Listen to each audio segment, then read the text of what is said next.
karena ulama adalah pewaris Rasulullah. Sesuai dengan tadi surat Ibrahim nomor 1, mohon dikoreksi. Dengan Al-Quran adalah mengangkat yang gelap pada yang terang. Kita bagaimana caranya melalui seminar ini mengangkat kegelapan yang ada di seluruh Indonesia ini. Dalam pledoinya, nama Indonesia Versi itu mengatakan lebih baik Indonesia tenggelam ke dasar laut daripada harus dijajah oleh Belanda. Bung Hatta itu.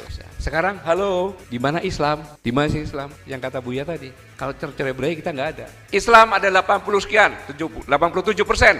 Itu katanya. Nyatanya di dalam kancah politik tidak lebih dari 10%. Makanya Buya sampaikan, kita harus bersatu. Karena bersatunya para ulama itu merupakan kekuatan. Saya ulangi, kalau ulama sudah bersatu dan umat. Selamat datang Pak Sekjen. Saya lanjutkan yang saya muliakan. Saya hormati karena ini adalah seminar nasional kebangsaan umat Islam Ketua MUI yang begitu mencerahkan kepada kita semuanya barusan.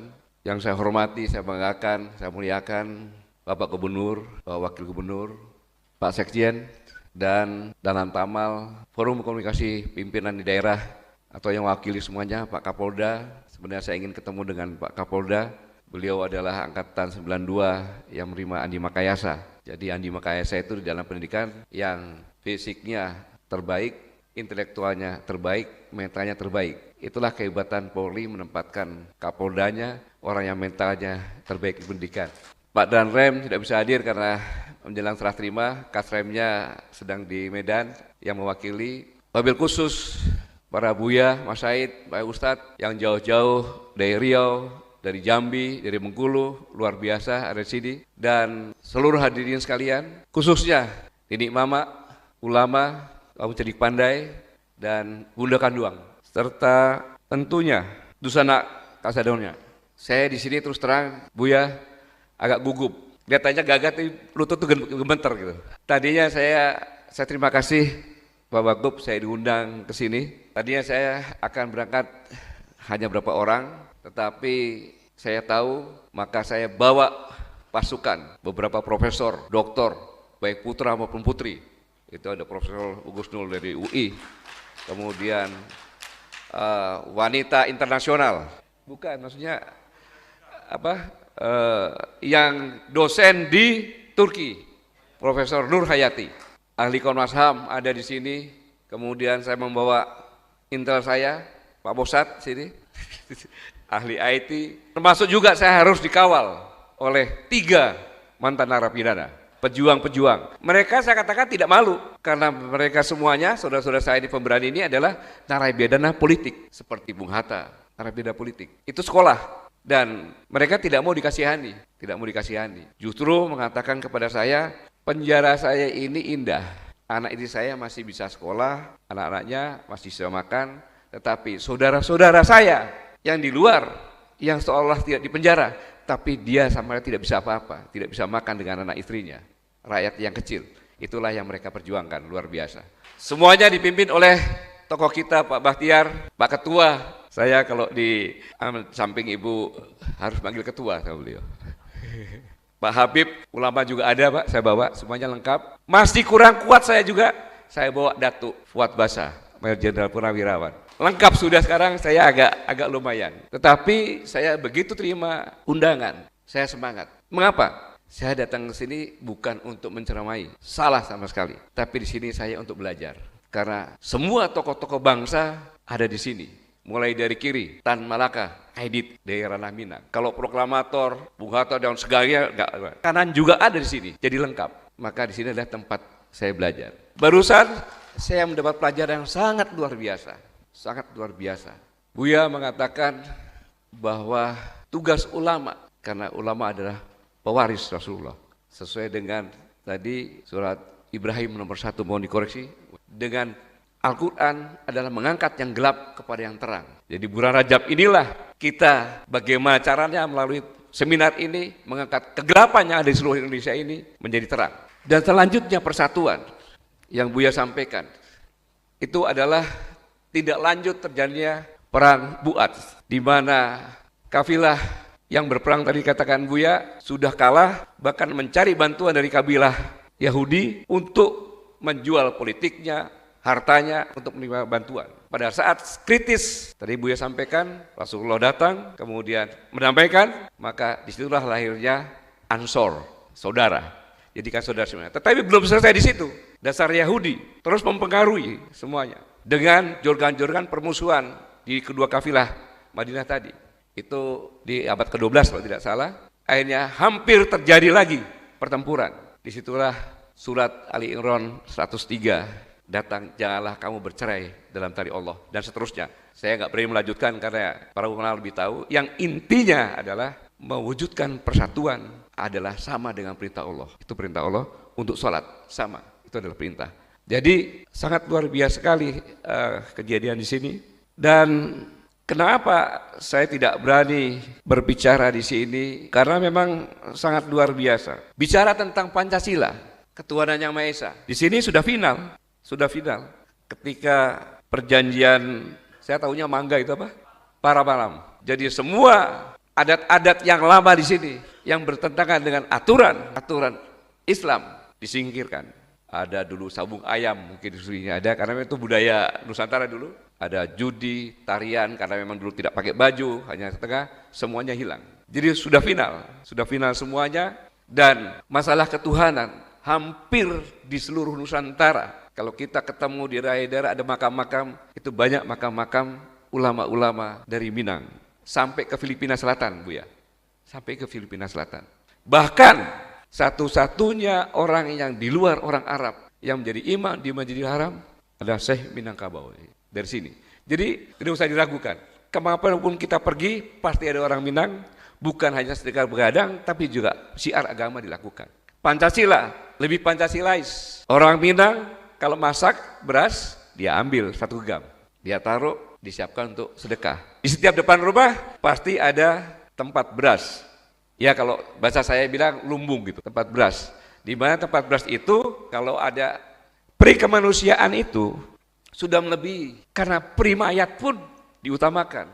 Kalau ada mayat yang tidak bisa dimakamkan, boleh mengambil dari itu untuk biaya pemakaman.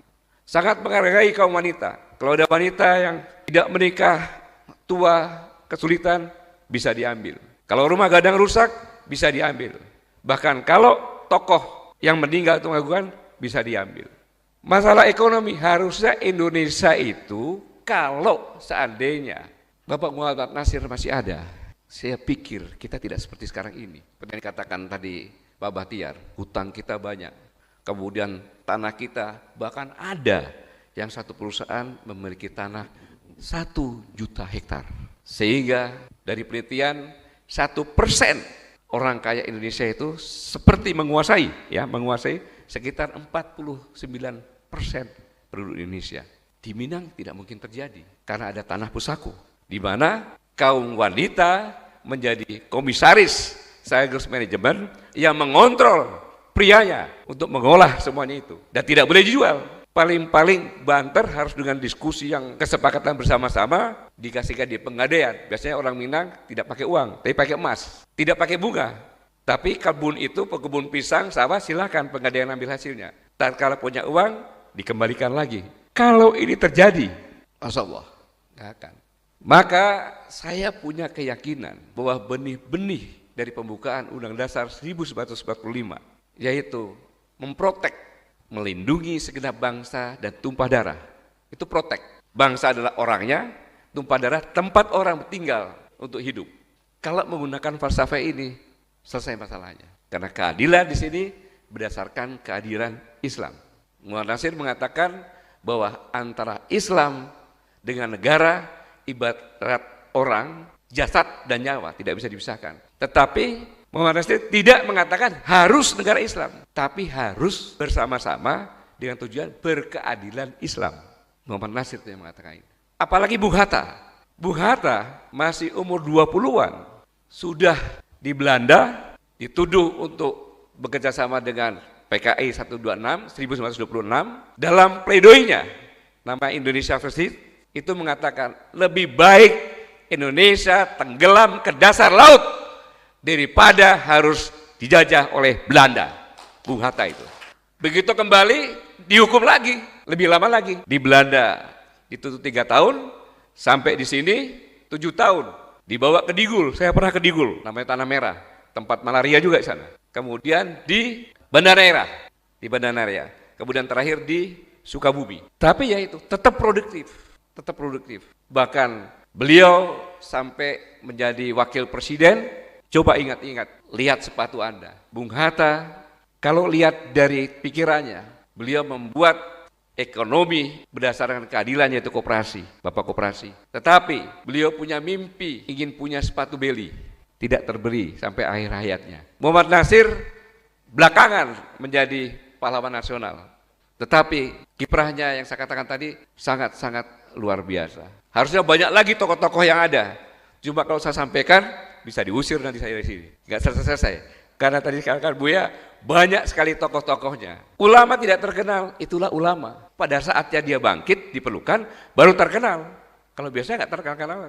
Kemudian, kalau bicara masalah persatuan di sini, tidak bisa dibantah dengan adanya Nenek Mamat tadi, alim ulama, jadi pandai. Buyanya katakan alim ulama punya konsep, tapi yang melaksanakan Nenek Mamat. Pak Bahtiar mengatakan tadi, seorang pemimpin itu hanya satu langkah di depan. Kalau tinggal hanya satu ranting ditinggikan.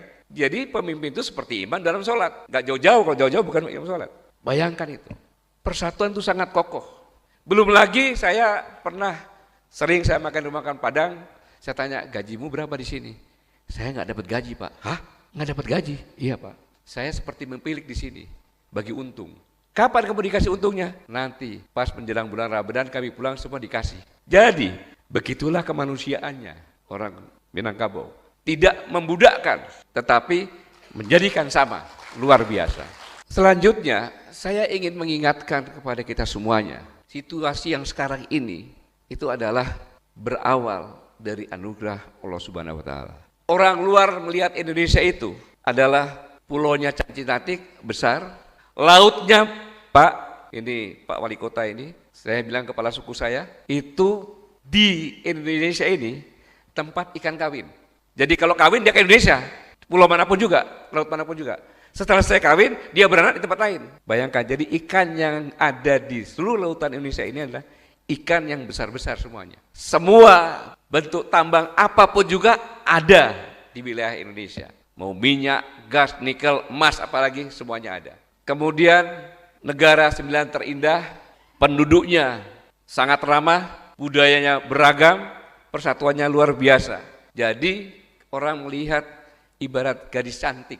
Maka sejak tahun 1289, kerajaan terkuat di dunia, Genghis Khan, mengutus utusannya, Mengki, ke Tuban untuk mengatakan bahwa Nusantara ini harus tunduk kepada Genghis Khan. Itulah orang Indonesia di Nusantara. Bukannya tunduk, yang diutus dipotong telinganya. Kau pulang sana, emangnya siapa saya ini kan? Genghis Khan itu. Biasanya dengan Genghis Khan aja orang udah kencing-kencing semuanya. Ini Indonesia enggak, malah dilawan. Sehingga 4 tahun kemudian dikirimlah 1000 kapal nyerang ke sana. Pada saat perjalanan Genghis Khan udah meninggal, mati, tapi dipukul mundur oleh Raden Wijaya. Jadi sejak 800 tahun yang lalu Indonesia itu sudah incer. Maka penjajahan terus berjalan-jalan itu. Siapa yang motivasi, siapa yang merdekakan? Lihat, tahun 1902 itu lahirlah Syarikat Dagang Islam dengan tujuan melindungi pedagang-pedagang Indonesia atau Indonesia Nusantara ini yang kalah karena kolonial merangkul China. Setelah itu baru lahirlah Budi Utomo. Kurang ajarnya Budi Utomo. Pada saat diresmikan Budi Utomo, lagu Indonesia Raya sudah ada. Dr. Sutomo di podium berbicara. Lagu Indonesia Raya akan segera dinyanyikan oleh W.R. Supratman. Hadirin semua dimohon berdiri. Yang tidak berdiri adalah kerbau. Padahal ada orang-orang Belanda. Terpaksa orang-orang Belanda berdiri. Takut kalau tidak berdiri dikira kerbau. Itulah hebatnya pemuda Indonesia. Setelah itu baru berubahlah dengan tahun yang sama lahirlah Syarikat Islam. Bukan saja dagang tapi juga ke arah politik. Bersamaan itu lahirlah Muhammadiyah. Dan semuanya itu yang membentuk Muhammadiyah, yang membentuk Nahdlatul Ulama, Muhammad Nasir juga. Sekolahnya sama-sama dengan orang Minang yang ada di Mekah juga. Sebenarnya Muhammadiyah itu ditugaskan. Namanya Darwis itu anaknya mengelola masjid di Kesultanan. Istrinya, ibunya juga seorang yang hafiz saya dengar. Karena dia takwa pintar di sekolah lah sama Sri Sultan Hamengkubuwono VIII ke Mekah. Yang kedua lah ketemu dengan Kiai Hasyim Asy'ari, kemudian Kiai Daburun Krapia, kemudian berapa tokoh semuanya. Disitulah pulang, kemudian ditugaskan untuk belajar di HIS, belajar mengajar. Setelah itu pulang, namamu kok Darwis, seperti Belanda, maka dirubahlah namanya. Dirubah namanya supaya tidak ke Belanda-Belandaan. Dirikanlah sekolah-sekolah 1912. Setelah yang sekolah itu dewasa semuanya, 14 tahun kemudian, baru lahirlah Nahdlatul Ulama. Sehingga saya bilang, silakan diteliti, 80% Nahdlatul Ulama yang didirikan itu adalah orang Nahdlatul Ulama yang intelektualnya sudah diisi sehingga tahu dan mau bersatu. Nahdlatul Ulama nggak bisa disamakan dengan Muhammadiyah. Muhammadiyah itu mendidik, core bisnisnya berkembang dengan menyehatkan. Nahdlatul Ulama adalah organisasi perjuangan. Maka begitu 1926 didirikan, itulah dia melawan mode Belanda. Baru meningkat politik, barulah lahir Sumpah Pemuda. Tidak mungkin pemuda-pemuda ini bisa bersatu tanpa intelektualnya diisi. Baru lahirlah laskar-laskar. Sama juga, begitu merdeka, yang merancang semuanya 3 orang adalah dari sini. Bahkan Muhammad Nasir 3 bulan sebelumnya sudah ngomong peri ketuhanan, peri kemanusiaan, kemudian peri keadilan. Pancasila itu sudah disebutkan, tinggal dipoles-poles, disusun-susun saja. Muhammad Nasir juga yang menentang ketika akan dibuat Trisila, ketika akan dimaterialkan ketuhanan jadi melaksanakan agama masing-masing. Karena musik itulah maka tetap dilakukan sehingga tetap sebagai Pancasila dan syariat Islam itu menjadi payungnya. Dan kita menikmati negara kesatuan Republik Indonesia itu juga Muhammad Nasir. Iya, jadi Bapak integrasi. Lalu saya mau bicara apa di sini? Dari Pancasila, pembukaan dasar Pancasila, kehidupan sekarang ini sudah terbukti. Maka apabila agama sudah final dengan budaya, itulah keberhasilan. Bukan hanya Islam, di Bali pun sama, agama sudah bersama dengan budaya kuat. Maka saya datang sini belajar. Jadi saya mau katakan bahwa negara ini diinisiasi, dimotivasi, direncanakan, diperjuangkan oleh Islam. Belum selesai. Ketika baru merdeka di tahun yang sama, 17 Agustus, berapa bulan kemudian masih bayi, tiba-tiba sekutu akan ke sini, Belanda nompleng. Ketika itu Bung Karno bingung menugaskan Pak Dirman. Kemana? Ulama juga, Kiai Hasyim Asy'ari. Maka lahirlah revolusi jihad. Jadi, mengapa demikian? Karena ulama pun masih bersatu saat itu. 10 November, harusnya tanggal 9 November, Kiai Hasyim Asy'ari mengatakan, jangan dulu kita tunggu singa Jawa Barat. Jangan salah. Serangan 10 November di Surabaya yang memimpin adalah Kiai Abbas dari Pesantren Buntet Cirebon. Itulah persatunya umat. Menggunakan falsafah ini. Belanda boleh punya benteng besi, ya senjata besi, kan gitu. Tapi kita punya benteng agama dan budaya. Falsafah itu diadopsi mungkin di sana. Nggak usah takut dengan pesawat, nggak usah takut dengan senjata. Karena kita punya Allah. Maka pada saat 10 November, 2 jenderal sekutu. Belum ada dalam sejarah seperti itu. Lawan bersenjata yang lainnya pun tidak pernah kalah. Tapi sekutu cukup dengan meruncing dan teriakan Allahu Akbar, itu berhasil. Islam juga yang mempertahankan. Bisa. Sekarang, halo, di mana Islam? Di mana sih Islam? Yang kata Buya tadi. Kalau cerai berai kita nggak ada. Islam ada 80 sekian, 87%. Itu katanya. Nyatanya di dalam kancah politik tidak lebih dari 10%. Tunjukkan kepada saya partai mana yang di atas 10%. Tidak ada. Ada P3, PKS, PAN, PKB, Bulan Bintang. P3 sudah ada ya? Tidak lebih 10% masing-masing. Tetapi tidak bersatu. Iya, kekuatannya dihargai oleh pemerintahan di sini, iya cuma 10%. Ya akhirnya Islam bukan sebagai tuan rumah. Makanya Buya sampaikan, kita harus bersatu. Karena bersatunya para ulama itu merupakan kekuatan. Saya ulangi, kalau ulama sudah bersatu dan umat patuh kepada ulamanya, dan itu keharusan Karena ulama adalah pewaris Rasulullah dan ulama disejajarkan oleh Allah dengan malaikat. Jadi kalau ingin selamat para umat, ya harus patuh pada ulama. Saya pikir saya hanya ini saja yang saya sampaikan tadi aja ulasan mengapa saya ke sini, saya belajar, yang saya dapat belajar tadi itu semuanya. Bahwa bangsa ini apabila mengikuti apa yang dilakukan di ranah Minang ini, insya Allah tanah kita tidak ada yang lepas. Kemudian manusia kita ya, kesenjangan sosial yang terjadi sekarang ini adalah kesenjangan dari apa yang diharapkan oleh pendiri bangsa ini dengan kondisi yang ada sekarang ini. Hanya dengan persatuan ulama dan persatuan umat kita bisa bangkit. Semoga Allah Subhanahu wa Ta'ala selalu membimbing kita semuanya, memberi petunjuk, kekuatan, semangat, dan mujizat untuk bersatu dan mengangkat yang gelap menjadi terang. Terima kasih. Wassalamualaikum warahmatullahi wabarakatuh.